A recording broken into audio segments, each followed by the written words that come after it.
So as we all know, life has its ups and downs. And it's important to notice that life has its ups and downs because those ups and downs can actually lead us to really valuable information that can help us out.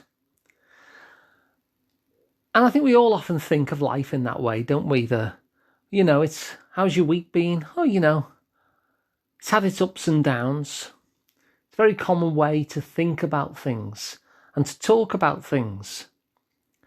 And yet, funnily enough, what we'll often trick ourselves into is thinking that we're stuck, that everything's stuck, that everything is unchanging. So that when things are bad, they're just bad, full stop. They're bad today, they're bad tomorrow, they were bad yesterday. We can often trick ourselves into that sense of things feeling static. And yet we have this phrase that things have had its ups and downs. And so when we think of the world that way, when we think of life that way, it's had its ups and downs.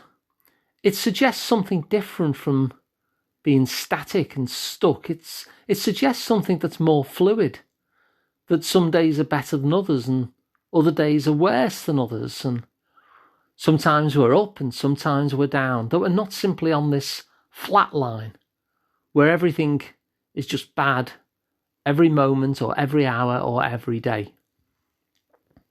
And the reason I'm drawing your attention to that is because once we recognise that we have ups and downs, what that tells us is that some times are actually better than other times. And I'm often curious about that. On those times that we've had an up rather than a down, even if things are going lousy for us overall, in that lousiness, even that has its ups and downs. And so there's some versions of lousy that are better than other versions. There are some moments where things might even be okay, even though overall things are pretty rotten. And so I get curious about that. So if somebody were to say to me, oh, it's been a tough week, I was really down for 3 days, but I'm okay now. There's two ways of looking at that week. One is, I wonder why you got into those 3 days of downness. That's one way of looking at it. And that's often the common way of looking at it. What got me into that state? Why did I stay down for so long? Kind of negative ways of looking at it. But the other way of looking at it is, if you were down for 3 days, but you're okay now, how on earth did you get okay? What is it that you did to move away from the down state? How did you create this okay state that you're in now, even from the very depths of feeling down?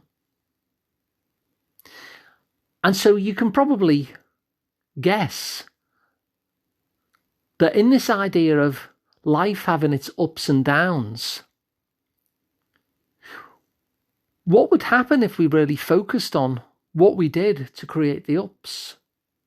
If we actually started to amplify and focus on the ups?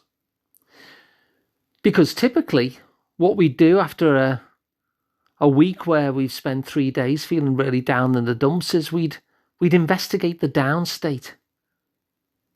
And we can often miss the fact that we took ourselves from the down state being back to the okay. So when we think of life having its ups and downs, know two things about it. First of all, that means that life isn't quite as stuck and static as we can often trick ourselves into thinking.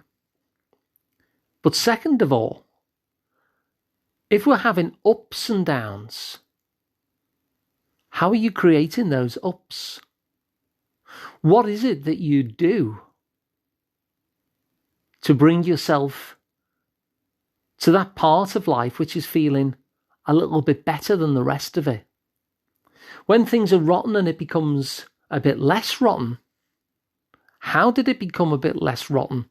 And what did you do to create that? So the fact that life has its ups and downs is a helpful way of thinking of life, because it takes us from that static place, but it also gives us something to really investigate. We have ups, and in those ups, we did something to create that. There is something about us that enables us to make life better, even if it's only for a moment, even if it's only for an hour, or maybe it's just one good day in the week.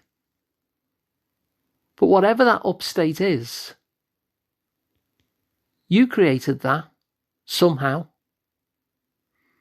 So it can be really helpful to find out how you did it, because when you start gathering your resources and your strategies that have created those moments, you start to realize that you could do them again in order to get that up state again. And then the more and more that you do of that thing that creates the good thing, the more of the good thing that we have. So if you like this episode, feel free to share it with your friends. You can rate it on Apple Podcasts, which always helps as well.